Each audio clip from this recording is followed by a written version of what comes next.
So I'd like to thank Jack from Ecosystems for joining us yet again for the third webinar. Jack, thanks so much for this. I really think these systems are really crucial for sustainable riding schools. So let me hand over to Jack, and I'll join you later on. Perfect. Thanks, George. Yeah, hello, welcome everybody. As George just said, my name's Jack, and today this is part 3 of our smart webinar series. The other 2 aren't prerequisites, but I would recommend going off to the ABRS YouTube channel to watch those back if they're of interest. But the aim of today's talk is to talk a bit more about making business growth, how to run your riding center a little bit smoother, how we can make a little bit more profit from it, and basically how we can use smart digital tools to save us time and money. Like I've said, this has been done in partnership with the ABRS. The previous webinars, if you're interested in any of them, we started off with one about licensing and record keeping, how you can be a bit more confidence with your compliance with all the rules and regs you have to now follow.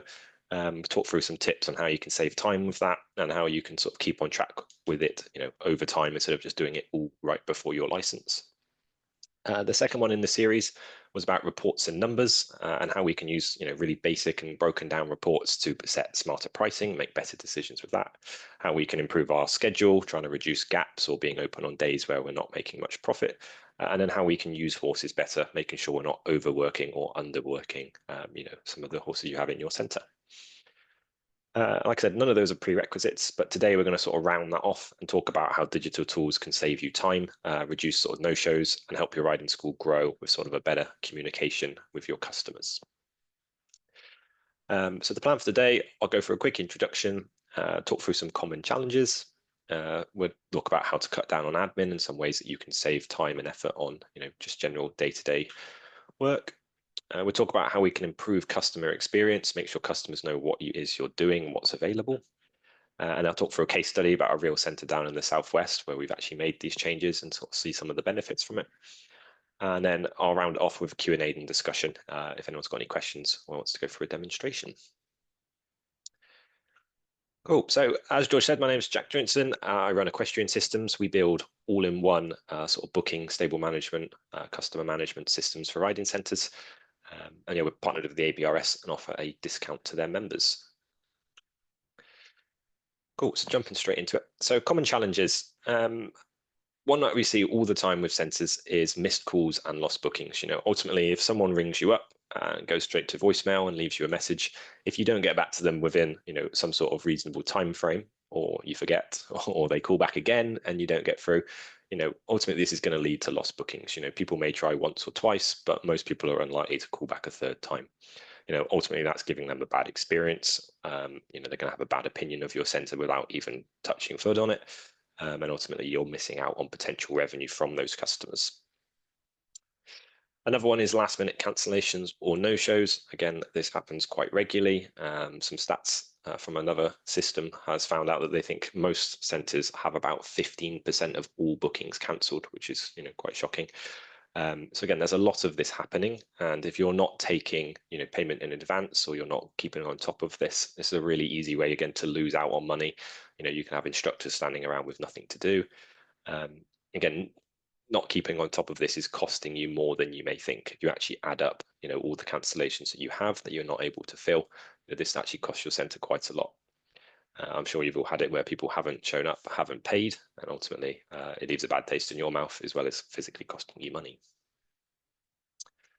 The next one is chasing payments. Again, lots and lots of centres are taking payments either via bank transfer or on the day, and taking the time, I suppose, to go through, check who's paid and who's not, and then chasing them up is really, really time consuming.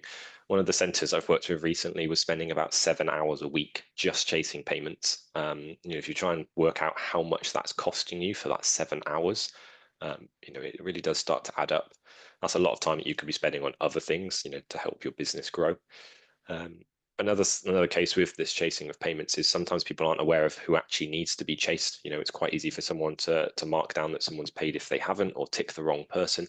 And again, you could have people turning up to lessons and riding who haven't actually paid. So again, this is a big way you could be losing money. One of the centres that we've worked with down in the southwest, which switched to a digital system, we went through some of their records from previous bookings, and we think that they lost about £13,000 over 3 years from missed payments. And this wasn't necessarily people who refused to pay and then just didn't show up. This was also people who they thought had paid, but they actually hadn't. So there was no record of them actually paying, but someone didn't realize that they needed to check. So they've turned up for the lesson, got on the horse and gone home. No one actually checked that they hadn't paid. So 13 grand over 3 years is a lot of money. That's really quite shocking. This is something we spoke about quite a lot in the last webinar, but having gaps in your schedule, whether that's, for a few hours a day, or, just lessons not being fully booked, ultimately you're still paying for your instructor and all your other fixed costs around, rent, license and all that other fun stuff. Ultimately, if you're not able to fill those gaps, that again is costing you money and it's reducing the profit that you're able to make. And the last one I'll talk about on this sort of common challenges page is poor communication. There's lots of centres out there who will just have on their website, please email or call us. And I'm sure all of you have had people just send emails or call saying, I want to book a lesson. And then you've got to go back and ask what they're interested in, how old they are, heights and weights, all the other things that you need to collect. They may send that back, then you've got to ask for availability. And again, there's lots of back and forth here. And not only is that wasting your time, but again, it's quite a poor experience for the customer. If they have to call up and leave a voicemail every time and it takes you a day or two to get back to them, you can be talking best part of a week to get someone booked in. Again, this is leaving a poor taste for them. It's costing you time. Something else we see with this as well is people not actually being aware of what's available. So if you have, a change in your schedule or you add some new event types or someone else cancels a lesson, people aren't actually aware of what is available. Again, that's costing you money. If people aren't aware of what they're possible to book, you're going to end up with those gaps and not filling your schedule as much as you want. So sort of rounding this up, I want to talk about what I'm going to call the admin time trap and how these things actually add together to cause you to spend a lot of your week, or your admin staff a lot of their week, just processing things which they don't necessarily need to have been spending time on. Like we said, customer messages back and forth, people trying to move lessons, trying to book, any other sort of general questions you're getting through, lots of that back and forth is costing you time. Like I said, changes to bookings. If people want to cancel a lesson and they've just got back from work and you've already shut for the day, and they leave a voicemail or an email, you might not get a chance to respond to that till sometime the next day, by which point it may be too late. If someone's cancelling a lesson 48 hours before, but it takes you 24 hours to deal with that change, there's very little chance you're going to be able to book someone else in to fill that slot. If you're able to do that in advance or to respond quicker, you've got more chance of filling those slots, which again would otherwise be costing you money. I mentioned obviously the chasing of payments, but payment tracking in general is really time consuming. Like I said, checking who's paid, who we need to chase, and then actually chasing them takes a lot of time. If you've got all your customer details in a filing cabinet, you're going to have to go find their details every time to be able to contact them, and then trying to get hold of them, and then keeping note of who it is you're trying to chase as well. If you try to add up how much time you think you're actually spending doing that each week, I think a lot of centres would be quite surprised at just how time consuming the whole tracking of payments can be.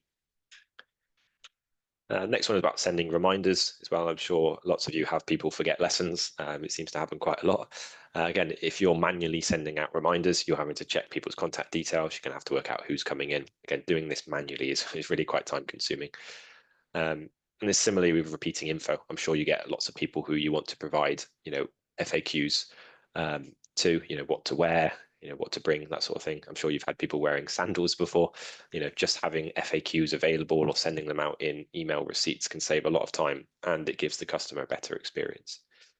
So if you sort of summed up all these things and tried to think about how much time you spend on them per day or per week, you can really see how much this can add up. And pretty much everything on here can be fully automated. You don't need to spend any time on it at all. So obviously that's about how much time you spent, but let's think about this as well from the customer's experience, what they're having to go through. So if you imagine that you only take your bookings over the phone or via email, it's just a paper diary that you're dealing with. First of all, customers can't see what's available. They have to ring, they have to contact. That can be inconvenient for them, especially if they're working and you're only open the hours that they work. Ultimately, this makes it tricky for them to know when and what they can book. Likewise, they can't cancel or rebook without contacting. Again, if people want to give 48 hours notice, but you're shut at the time that they need to ring, that adds a sort of stress to their sort of experience, something that they don't really want to do. Similarly, they can't double check when their bookings or payments were made. They'll have to ring you up or email to ask, what time's my lesson tomorrow? Again, if they're doing that late at night, they might not hear till the morning, which isn't ideal. Some people just want to see when their lesson is or when they need to pay or how much is left on their balance. These sort of things are quick and easy to check online. But if you haven't got an option to do that, again, it's another thing that they have to find the time to be able to get in contact with you and then wait for your response if they don't get through. And ultimately, the point to make it here is centres are often shut when customers want to book. One of our competitors did an analysis on this, and they found about a quarter of all bookings were done outside of 7 p.m. And later. So, a lot of people are booking when centres are shut. If you're not able to deal with that, that's obviously things you may potentially be missing out on. And I suppose the thing I'm trying to draw about with the customer experience is frustrated riders are potential missed opportunities. They are potential bad feedback or people who don't feel, a loyalty to your centre.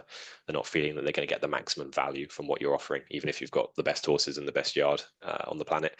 Ultimately, some of these things can make people feel frustrated enough to not keep working with you.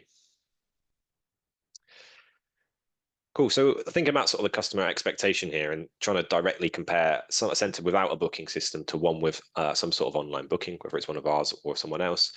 Without a booking system, they're going to be waiting for callbacks or email replies to any communications they want to do, assuming they can't get through.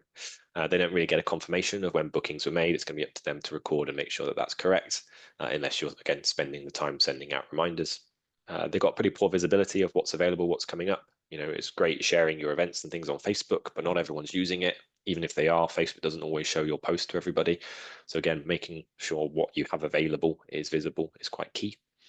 And again, the manual payment side of things, not everyone's comfortable just bank transferring random amounts of money, especially if they don't know how much they owe. So, again, it can be time consuming and not a perfect experience for the customer. The benefits I'm hopefully trying to draw today with the online booking is obviously people can book online 24/7. They can do it when it's convenient to them. They get an email instantly with any receipts or anything they book, and obviously they can log back in online to check when their bookings are or what they owe if they haven't paid in advance. They can see the full calendar of what's available. Again, you have control over this, and we'll talk about that later. But in essence, they can see what's available, any new events or courses or clinics you're running, they can see that.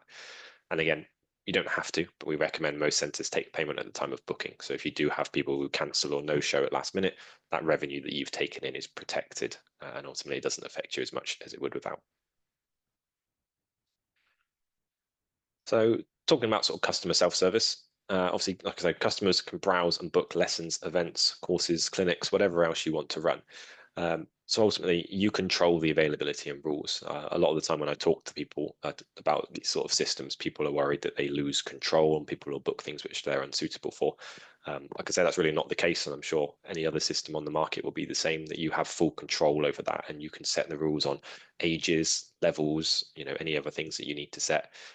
You can basically limit what people can see and book if you want to. Again, if you imagine yourself running like a new stable management course, this is a great thing. People log in to book their next lesson. They might see that stable management course and be interested in that. They can obviously click in to read the details and then potentially book that. Because it's all in one place, it's really simple for them to see what's available, and hopefully that will drive you some more business in that sense. Like I said, taking payments online, it's a great way for the customer to do it. They just pop their card in. You can even have the card details remembered.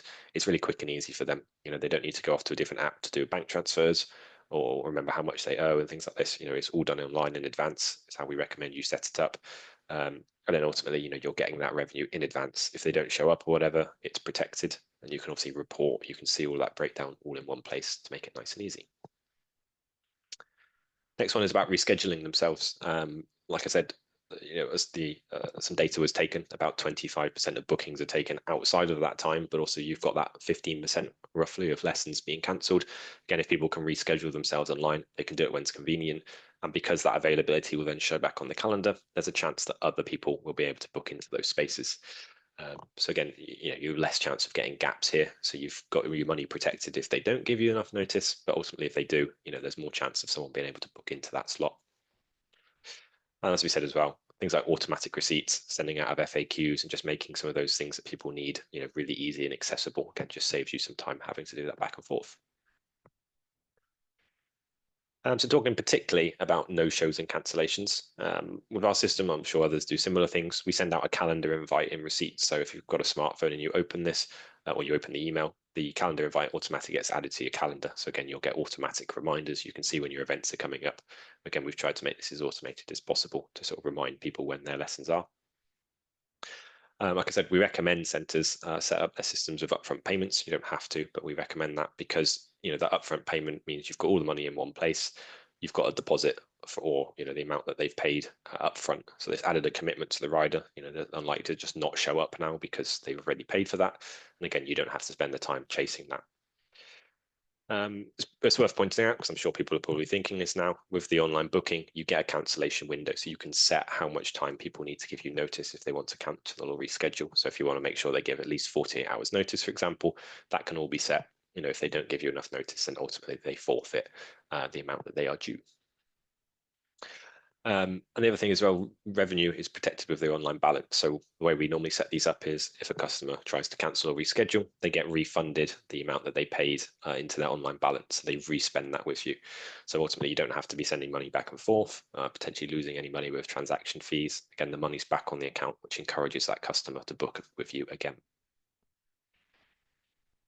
Another thing you can draw with this is waiting lists as well. So you have an optional waiting list for bookings if you want to track them.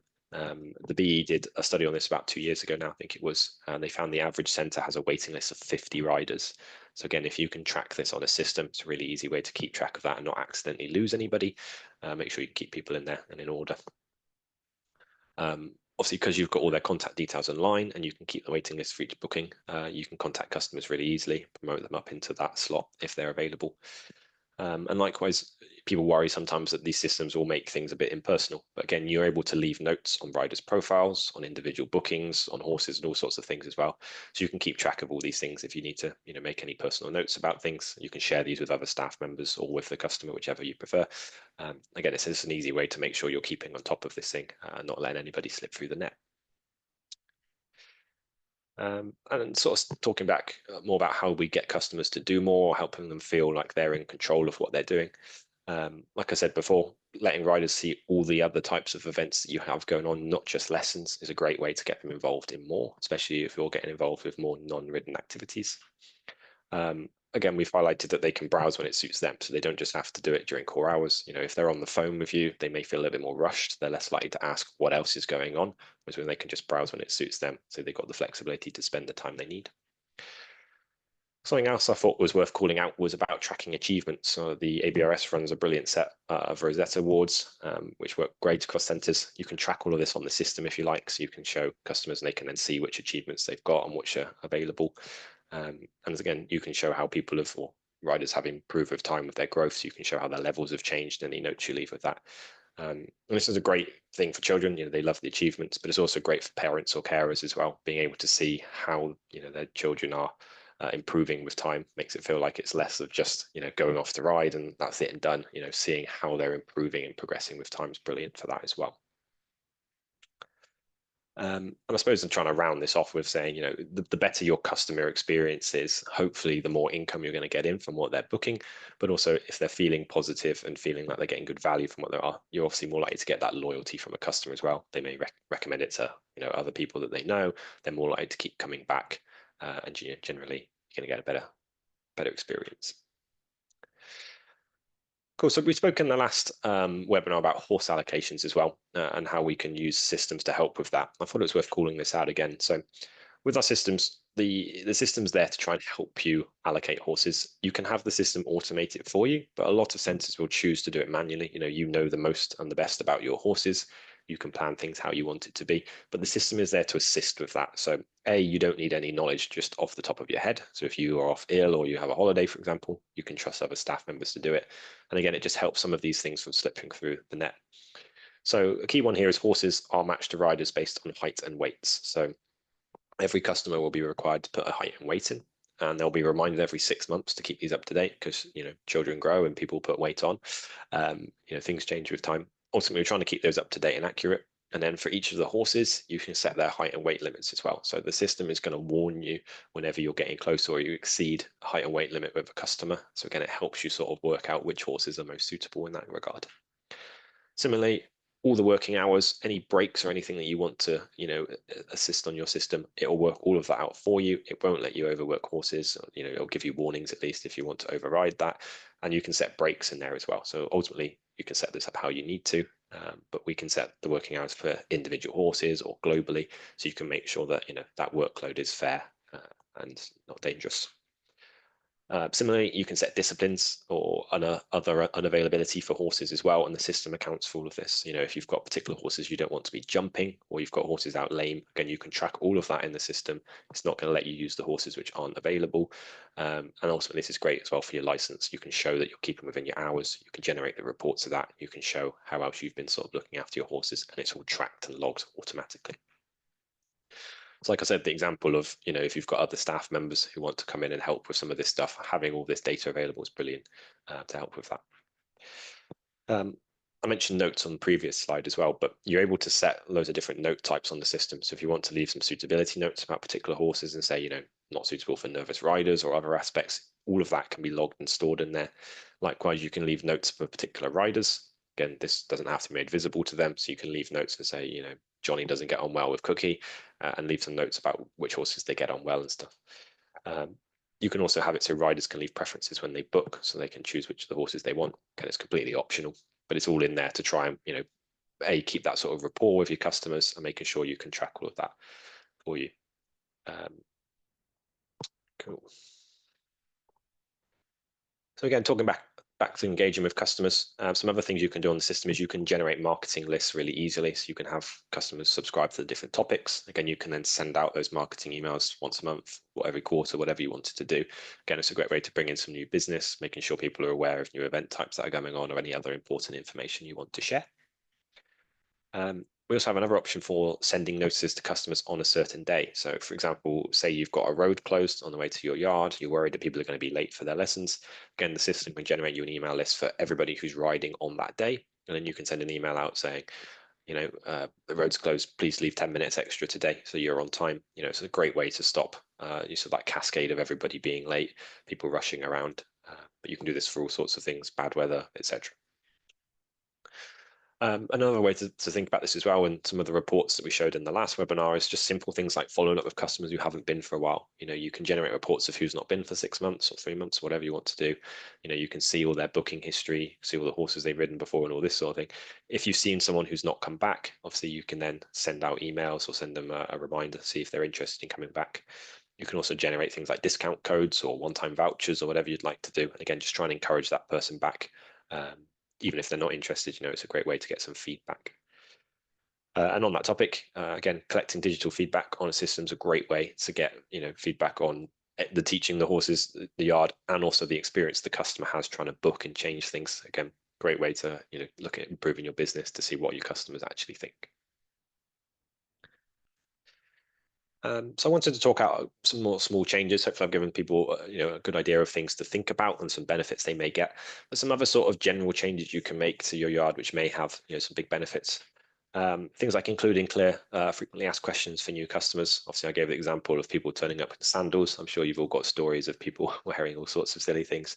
But again, including clear FAQs for new customers, really easy way that they don't need to then contact you to ask some of these things. They don't have to worry about what they're doing. Again, you can send these out in an email or just include an FAQs page on your site, just telling people what to wear, etc. Charging for things like hat hire or other optional extras is, again, it's a brilliant way to make a little bit more revenue, but also encourage customers to purchase their own hats, which I'm sure most centres are sort of aiming for. Again, you can just charge £2-3 for a hat hire. People can choose it at the checkout if they like, and again, it brings you in that bit of money and makes people think about the hats, I suppose. We spoke about this again in the last webinar about how semi-private lessons can work and fit in. Again, I thought it was worth calling out. They're a brilliant way of bringing in some extra money. Ultimately, you're paying for the instructor for that hour. If you can get 2 people in that lesson, especially if they know each other, it's a brilliant way for them to still get that sort of high-quality personal lesson. That's a bit harder with a group, but you're bringing in more money in that time slot. So it's, yeah, definitely worth looking into. Some other things that we've seen work and can be really beneficial are things like block booking. You can either enforce that people have to book 6 lessons in a row or something like this, but you can also encourage it with discounts and other schemes as well. So, for example, you can offer discounts. Book 6 lessons in one go and get £15 off, or whatever you want to do. You can set all sorts of sort of discount schemes and other things. Again, this is brilliant because you've then got the customer coming back for a repeat booking, so you can build up some loyalty there. Especially if you've got things like group bookings with blocks in, great with a group of kids who are with each other all the time. They build some friendships with each other, etc. So it's a great way to guarantee those sort of bookings and revenue in the future, and giving the customers some sort of benefit for doing so. And we mentioned it as well with bringing back customers who may not have ridden with you for a while, but you can do the same thing with new riders. If you want to offer a discount code or cheaper introductory lessons or other things, you can offer all of those on the system as well. Make it really clear to the customer and offer those things. It may be a bit harder over a paper system. You might not know who's new rider versus been with you before, etc. So it's a really easy way to sort of manage that, get people through the door. Cool. So yeah, lots of talking from me. The last sort of bits from me, the first bit's on this case study. So this is a riding school down in the southwest that we've worked quite closely with for a couple of years now. They were unable to keep up with the number of phone calls and email. So ultimately, people were ringing up, leaving a voicemail. The voicemail list was getting so long that when the admin staff came in the next day, they weren't always getting to the bottom of the list. So people were waiting, 2 or 3 days, or if they had closed days, even longer, to get responses to some of their phone calls, and same with emails. And it got to the point where some customers were waiting so long for these things being responded to that they'd then call or email again. And you can imagine this was a very poor experience for their customers. Like I said, customers were really unhappy about this slow turnaround time, to the extent that they were getting some negative feedback online, which is something obviously people want to avoid, about how bad this was. They also found, probably in a related sense, that they had poor uptake on new events. They were struggling to get bookings, which is ironic, seeing as they were struggling to keep up with the number of contact that they had. But when they did launch new events or made changes, they had poor uptake on this. And ultimately, we think this was down to people not being aware of some of those changes being available.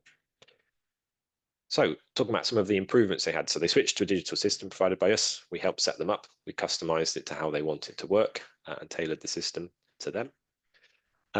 And ultimately, they switched to online booking. People paid in advance, and obviously the majority of customers then became self-service. It's obviously worth calling out here that on our systems, as an admin, you can still book people in on their behalf if you want to do that sort of personal rapport, or dealing with, say, older customers who aren't so tech savvy. You can do all that on their behalf, so you don't lose that control in that sense. But the majority of customers became self-service, which really took the load off their office staff. Like I said, they took all their payments in advance. There was no more chasing of payments. There was no more slipping through the gaps. Like I said, we think they lost about £13,000 in 3 years from payments slipping through. So again, all of this is in advance. Obviously, the biggest thing to call out here is the admin time. They think they saved about 7 to 8 hours a week on admin time that they were spending on chasing payments, dealing with voicemails, etc. So say 7 or 8 hours a week given back to them. Like I said, they also then found that the new events that were advertised were available on the system. People could see them. They could make notices and other things on there as well.